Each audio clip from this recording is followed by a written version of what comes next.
오늘 함께 나눌 하나님 말씀은 고린도후서 5장 18절부터 21절까지 말씀입니다.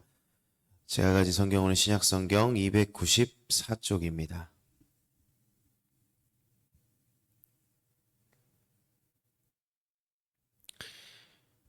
고린도후서 5장 18절부터 마지막 21절까지 말씀입니다. 한 절씩 교독하도록 하겠습니다. 모든 것이 하나님께로서 났으며 그가 그리스도로 말미암아 우리를 자기와 화목하게 하시고 또 우리에게 화목하게 하는 직분을 주셨으니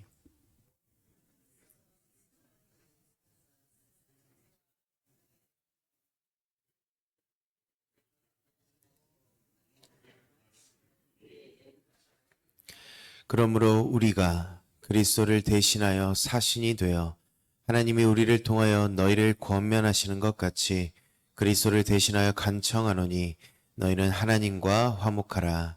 하나님이 죄를 알지도 못하신 이를 우리를 대신하여 죄로 삼으신 것은 우리로 하여금 그 안에서 하나님의 의가 되게 하려 하심이라.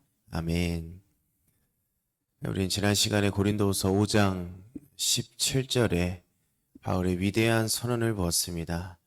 누구든지 그리스도 안에 있으면 새로운 피조물이라. 이 말씀은 어떤 단순한 위로의 권면의 말씀이 아닙니다. 예수 그리스도 안에 우리가 거하면 이전의 모습은 완전하게 파기되고 법적으로 파기가 되고 이전에 없었던 이 새로운 존재, 재창조의 역사를 통해 우리의 본질이 바뀌었다는 어떠한 존재론적인 선언이 되는 것입니다. 그렇다면 우리가 궁금증이 또 생깁니다.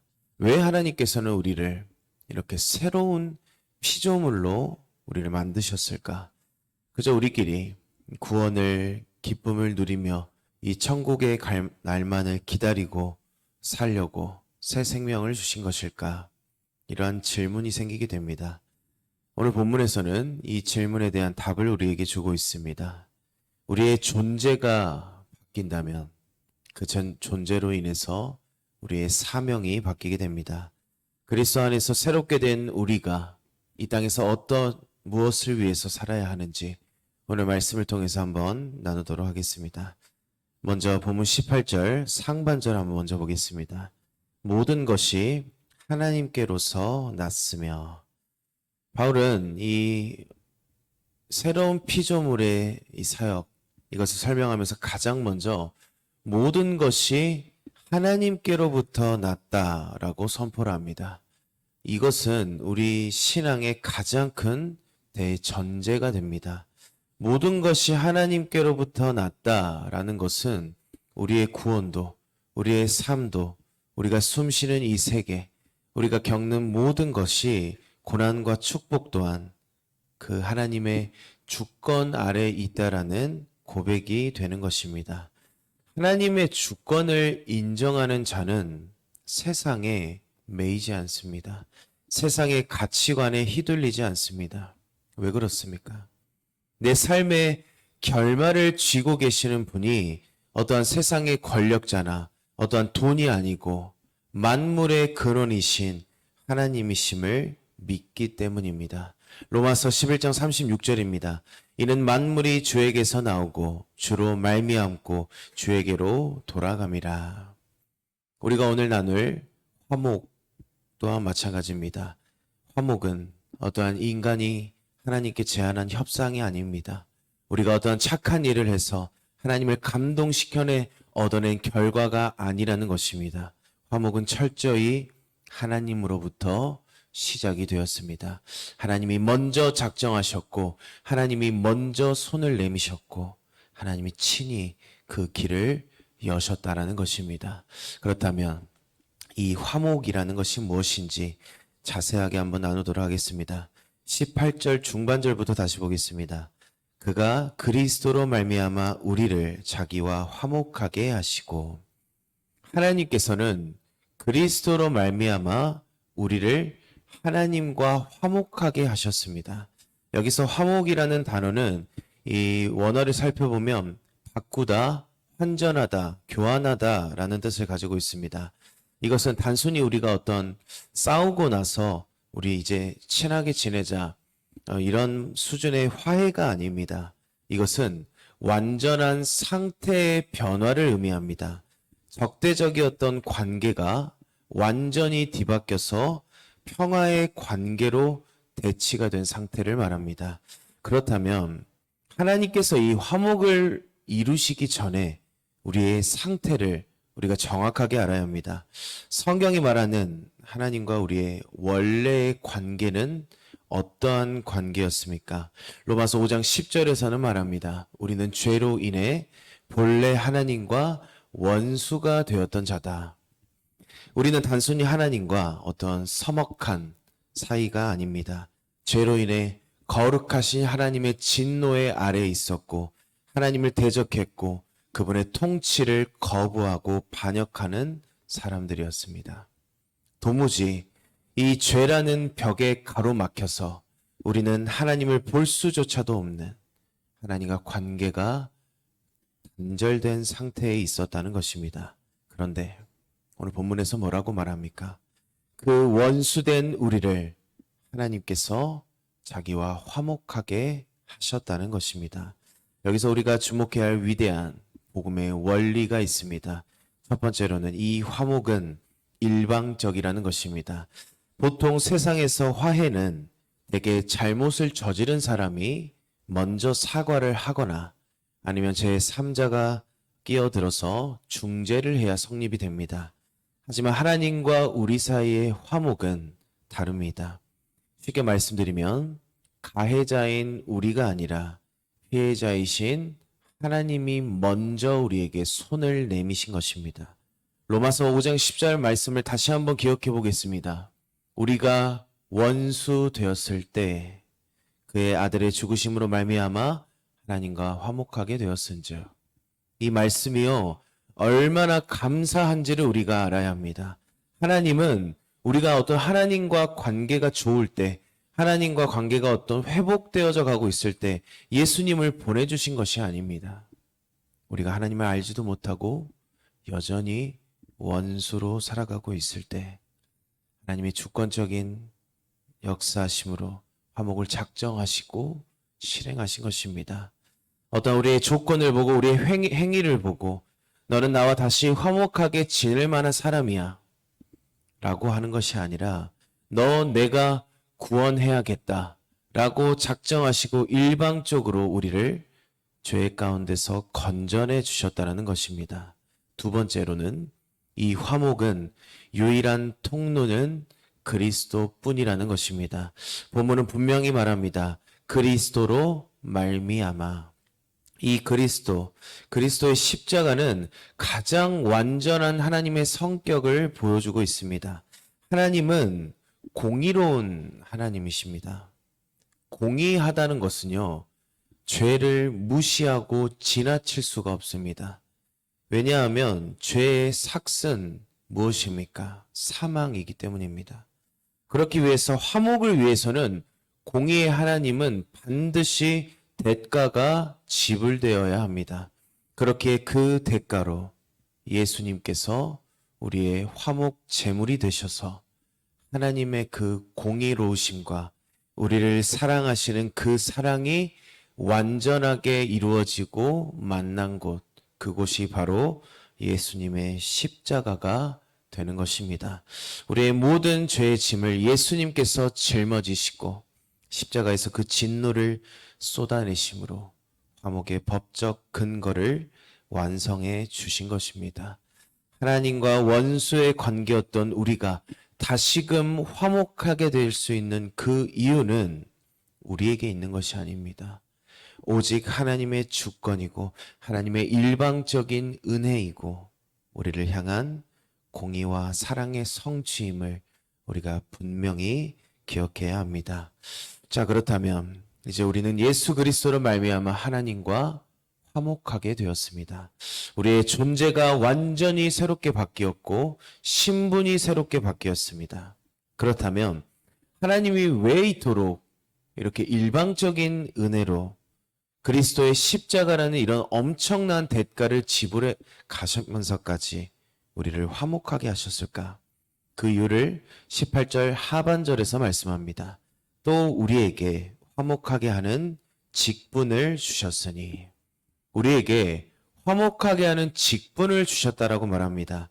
하나님은 우리를 하나님과 화목하게 하심으로 끝낸 것이 아니고 우리를 그 화목의 사역에 동참을 시켜주십니다.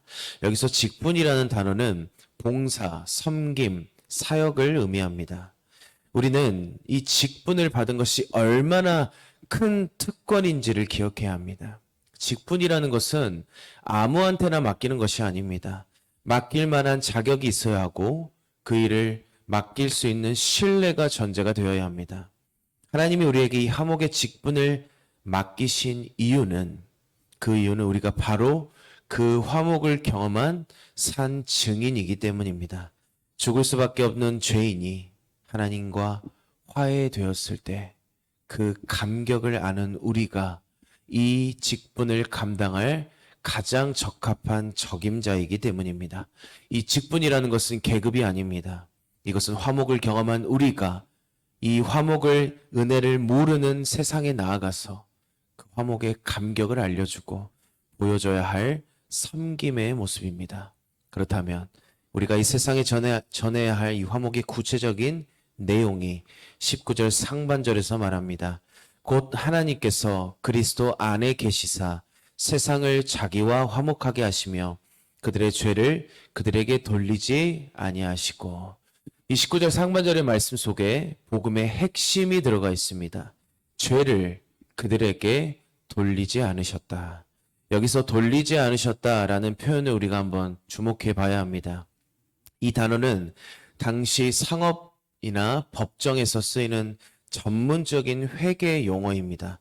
장부에 기입하다, 계산해서 넣다 라는 의미를 가지고 있습니다. 원래 우리의 인생의 장부는 우리가 태어날 때부터 지었던 모든 더러운 죄가 낱낱이 기록되어야 합니다. 그리고 그 장부의 마지막에는 공의로운 재판장이신 하나님 앞에서 원래 우리는 사형이라는 계산서가 나와야 마땅합니다. 그런데 복음이 무엇입니까?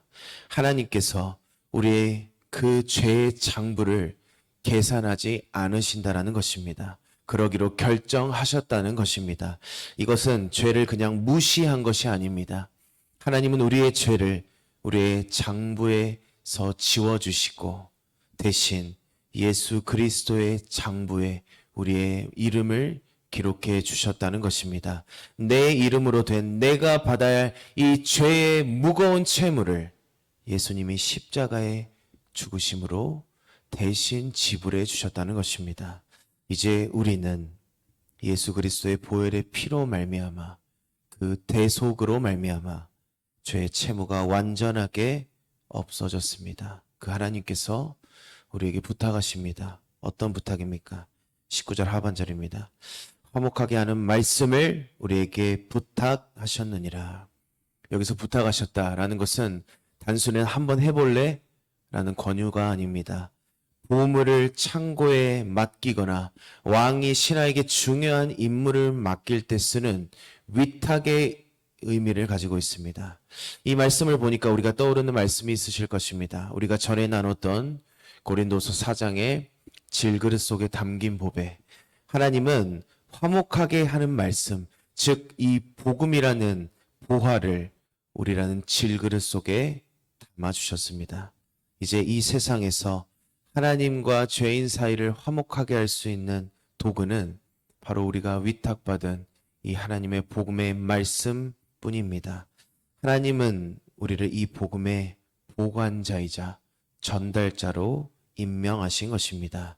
우리가 받은 이 화목하게 하는 말씀은 세상을 살릴 유일한 소망이 됩니다. 하나님은 이 신비한 비밀을 전하는 그 열쇠를 다른 곳이 아닌 바로 여러분과 저의 입술에 맡기셨습니다. 이것이 새로운 피조물인 우리가 이 땅을 살아가야 할 가장 큰 이유가 됩니다. 그렇다면 이 화목의 직분과 말씀을 위탁받은 우리는 이제 세상 속에서 어떤 정체성을 가지고 살아가야 합니까? 바울은 20절에서 우리를 향해 아주 놀라운 칭호를 부여합니다. 20절입니다. 본문. 그러므로 우리가 그리스도를 대신하여 사신이 되어 하나님이 우리를 통하여 너희를 권면하시는 것 같이 그리스도를 대신하여 간청하노니 너희는 하나님과 화목하라. 여기서 말하고 있는 사신은 모든 것을 위임받아 파견받은 대사를 의미합니다. 대사. 대사라는 것은 왕의 뜻을 전하여 대신하는 사람. 대사의 말은 곧 왕의 말과 같은 권위를 갖습니다. 이것은 엄청난 권한이고 능력입니다. 우리가 세상에 나아갈 때 우리는 단순히 나 개인의 존재로 나아가는 것이 아닙니다. 우리는 만왕의 왕이신 예수 그리스도의 대사로 파견된 것입니다. 대사는 내가 하고 싶은 말을 하는 것이 아닙니다. 오직 자기를 보낸 왕의 메시지를 전달하는 사람입니다. 우리가 세상에서 당당할 수 있는 이유, 그 이유는 바로 모든 것이 하나님께로부터 났다라는 그 하나님의 권세와 능력이 우리 가운데 있기 때문입니다.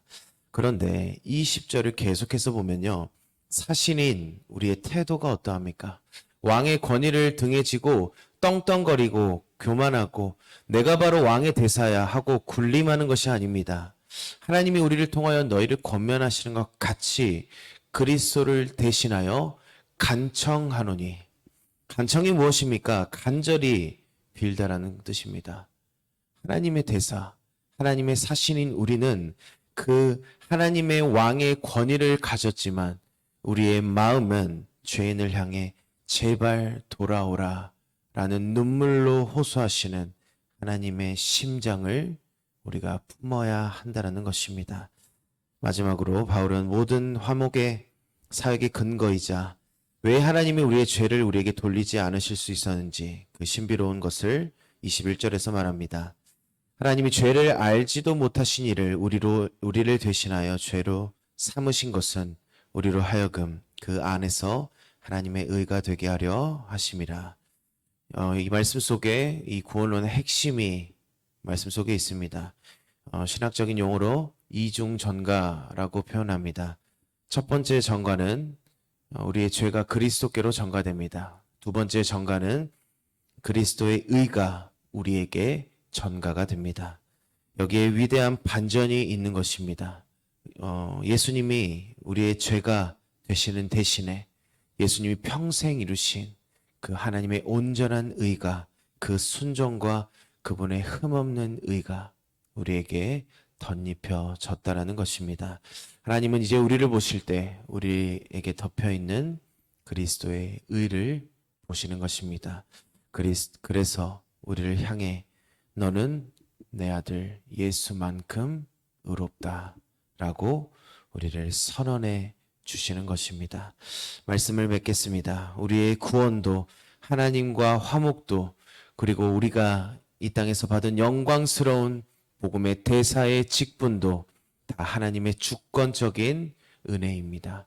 이 주권적인 은혜를 인정하는 사람은 세상이 우리를 어떻게 평가하든 우리의 형편이 어떠하든 우리의 상황이 어떠하든 상관없습니다. 하나님이 이미 그리스도의 의를 우리에게 덧입혀 주셨고 우리를 향해 의롭다고 선언해 주셨기 때문입니다. 이 확신에 있는 자만이 비로소 세상을 향해 당당히 나아갈 수 있습니다. 우리가 주일부터 봄 이후 초청 큰 잔치를 선포하고 준비하고 있습니다. 이것은 매년 돌아오는 행사가 아닙니다. 만왕의 왕이신 하나님께서 우리에게 이 광주 땅으로 우리를 가정과 직장과 삶으로 파견하신 대사로서 임무를 수행하는 시간임을 우리가 기억해야 합니다. 우리가 전해야 할 왕의 명령, 그 복음을 우리가 날마다 증거하고 그 화목의 직분을 감당해 나가는 저와 여러분이 되기를 소망합니다. 함께 기도하겠습니다. 거룩하신 하나님, 자격 없는 우리를 그리스도 안에 새로운 피조물을 삼아주시고 원수되었던 우리를 하나님과 화목하게 하시니 감사합니다. 그 은혜를 입은 자들로, 복음의 빚진 자들로 이제 우리가 세상 속에 그리스도의 사신이 되어 하나님과 화목하라는 복음의 메시지를 담대하게 선포하길 원합니다. 우리가 살아가는 모든 삶의 자리가 복음의 빛을 발하는 화평의 도구로 쓰임받도록 주님 우리와 함께하여 주시옵소서. 다시 오실 예수님 이름으로 기도드리옵나이다. 아멘.